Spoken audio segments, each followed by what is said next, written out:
ሰላም ጤና ይስጥልን ውድ የአሮማ ሚዲያ ቤተሰቦቻችን፣ የሰዓቱን ዜናዎች እንደሚከተለው እናቀርባለን። አብራችሁን ቆዩ። ህወሓት ከቅርብ ቀናት ወዲህ አስገዳጅ ወጣቶች ወታደራዊ አፈሳ እያካሄደ መሆኑንና ይህም ህዝብን በጭንቅ ውስጥ የከተተ በመሆኑ በአስቸኳይ እንዲቆም ሳልሳይ ወያነ ትግራይ ፓርቲ ጥሪ ያቀረበ።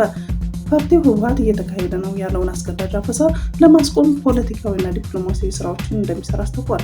ሌላው ፓርቲ የኢትዮጵያ መንግስት ተፈናቃዮችን ወደ ቀድሞ ቀያቸው እንዲመልስ ጠይቆ በትግራይ ላይ ደሞዝና መሰረታዊ ሸቀጦች መከልከል ተገቢነት የሌለው ተግባር በመሆኑ በጽኑ እንደሚቃወም ገልጿል።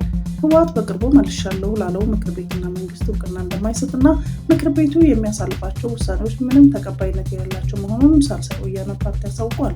ሌላው በትግራይ ነጻነት ፓርቲ አመራሮች መካከል በቅርቡ በተፈጠረው የመሰንጠቅ አደጋ ምክንያት ከፓርቲው ጋር ፈጥሮት የነበረውን የግንባር ምስረታ ለጊዜው ማቋረጡን ይፋ አድርጓል። በትግራይ ውስጥ ሌላ ዙር ጦርነት እንዳይከሰት በተጋሮች መካከል ውይይትና እርቅ እንዲደረግ ጥሪም አቅርቧል። ይህን አቶ ጌታቸው ረዳ ዲሞክራሲያዊ ስምረት ትግራይ ፓርቲ ያወጣውን ወቅታዊ መግለጫና ዋና ዋና ነጥቦች በአጭሩ የሚከተሉት ናቸው። የግድያ ወታደራዊ አፈሳ የትግራይ ህዝብ ካለፈው ጦርነትና የኢኮኖሚ ውድመት ገና ሳያገግም ገዢው አካል የኤርትራን መንግስት ወይም ሻዕቢያን በአምባገነናዊ አካሄድ በመከተል ወጣቶችን ለጦርነት በግዴታ እያፈሰ መሆኑን ይገልጻል። የሰብአዊ መብት ጥሰትና እስራት፣ ለጦርነት አንሄድም ያሉ ወጣቶች በየወረዳው እየታደኑ እንደሚታሰሩና በጥይት እንደሚመቱ እንዲሁም ተቋማቸውን ያሰሙ እናቶች ሳይቀሩ በዱላ እንደሚደበደቡና እንደሚታሰሩ ይተቻል። ማስጠንቀቂያ ጥሪ በዚህ የግዳጅ አፈሳ ላይ እጃቸውን ያስገቡ አካላት በሙሉ ከባድ ተጠያቂነት እንደሚጠብቃቸውን በማስጠንቀቅ ድርጊቱን በአስቸኳይ እንዲቆሙም አሳስበዋል። የዓለም ጤና ድርጅት ዋና ዳይሬክተር ዶክተር ቴድሮስ አድሃኖም ወደ ዲሞክራቲክ ሪፐብሊክ ኮንጎ ማቅናታቸውን ገልጸው አያይዘው እንዲህ ብለዋል። የኢቦላ ወረርሽኝ በድጋሚ አገርሽቷል። የኢቱሪ ግዛት ደግሞ የችግሩ ዋነኛ ሰለባ ሆኗል። በዲሞክራቲክ ሪፐብሊክ ኮንጎ መንግስት መሪነት ከዓለም ጤና ድርጅት ቡድኖቻችን፣ አጋሮቻችንና የጤና ባለሙያዎች ጋር በመሆን በቦታው እገኛለሁ።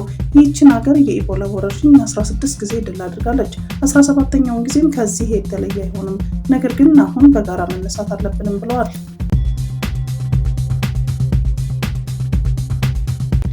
የአሜሪካ ጦር ስልታዊ በሆነችው የኢራን የወደብ ከተማ ባንዳር አባስ ወታደራዊ ቦታ ላይ አዲስ ጥቃት ፈጽሟል።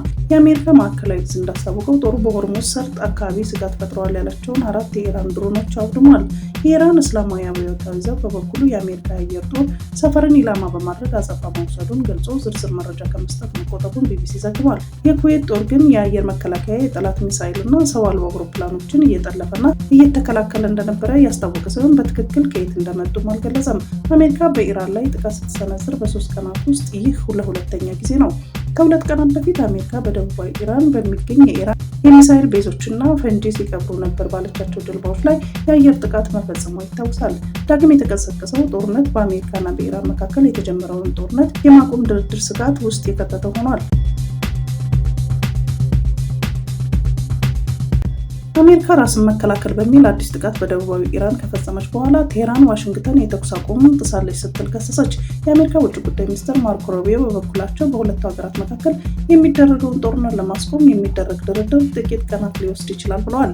የኢራን የውጭ ጉዳይ ሚኒስትር አሜሪካ ደቡባዊ ኢራን ሆርሙዝ ጋን አውራጃ ጥቃት መፈጸሟን አስታውቀው የተኩስ አቁሙ ግልጽ ጥሰት ነው ሲሉም ተናግረዋል። የኮሎምቢያ ቅጥረኛ ወታደሮች በዩናይትድ አረብ ኤሚሬት መቀመጫውን ባደረገ ኩባንያ ተቀጥረው በኤሚሬት ወታደራዊ ጣቢያ በኩል ተሸጋግረው በሱዳን ውስጥ ግፍና አሰቃቂ ወንጀሎች የፈጸመውን ፈጥኖ ደራሽ ኃይል ለመደገፍ ተሰማርተዋል ሲል ሂውማን ራይትስ ዎች አስታወቀ። እስራኤል በተከታታይ በምስራቃዊና ደቡባዊ ሊባኖስ በፈጸመችው ጥቃት በርካታ ህጻናትን ጨምሮ ቢያንስ 31 ሰዎች መገደላቸውን የሊባኖስ ጤና ሚኒስቴር አስታወቀ። የእስራኤል ጦር በሊባኖስ የሚፈጽመውን ከባድ ጥቃት መፈጸም የቀጠለው ጠቅላይ ሚኒስትር ቤንያሚን ኔታንያሁ በሄዝቦላህ ላይ የሚወስደውን ወታደራዊ እርምጃ እንዲጠናከር ትዕዛዝ ከሰጡ በኋላ ነው።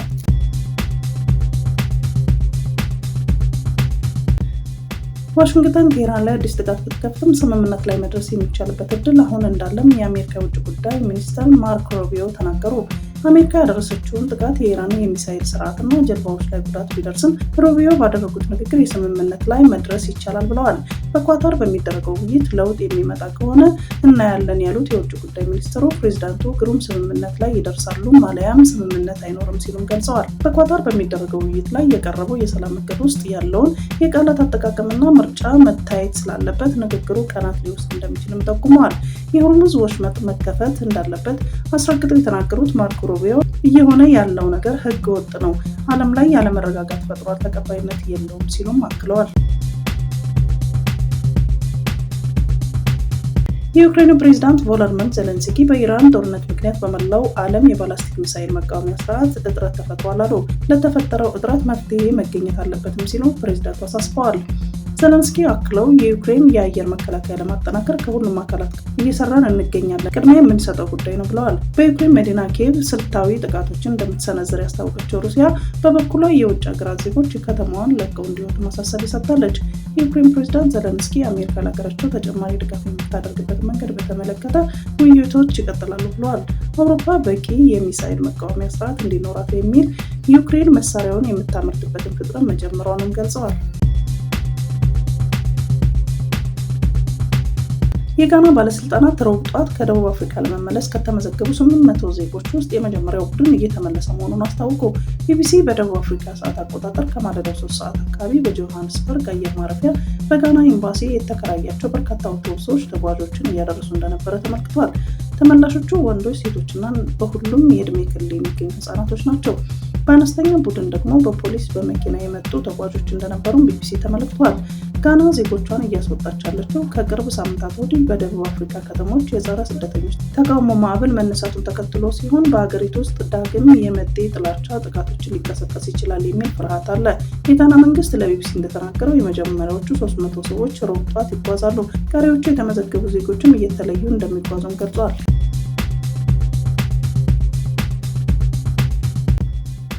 ግንቦት 24 2018 ዓ.ም ለሚካሄደው 7ኛ ጠቅላላ ሀገራዊ ምርጫ የዓለም አቀፍ ታዛቢዎች ልዑክ በዚህ ሳምንት ወደ አዲስ አበባ መግባት እንደሚጀምር ምርጫ 2018 ኢትዮጵያ ኢንሳይደር ዘግቧል።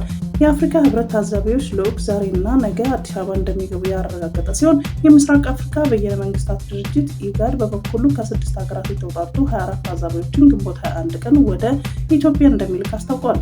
የአውሮፓ ህብረት ይፋዊ የታዛቢ ልዑክ እንደማይልክ በጽሁፍ መልእክት ያረጋገጠ ቢሆንም የምርጫው አጠቃላይ ድባብ የሚከታተሉ የተወሰነ የፖለቲካ ባለሙያዎች እንደሚልክ የምርጫ 2018 የኢትዮጵያ ኢንሳይደር ምንጮች ጠቁሟል። በ1997 ታሪካዊ ምርጫ 319 የዓለም አቀፍ ታዛቢዎች በመሳተፍ ከፍተኛ ቁጥር ያለው የዓለም አቀፍ ታዛቢዎች ተመዝግቦ የነበረ ሲሆን በዘንድሮ 7ኛ ጠቅላላ ምርጫ ግን እስካሁን ከአፍሪካ ህብረትና ከኢጋድ ውጭ ሌላ ይፋዊ የዓለም አቀፍ ታዛቢ መኖሩ አልተረጋገጠም።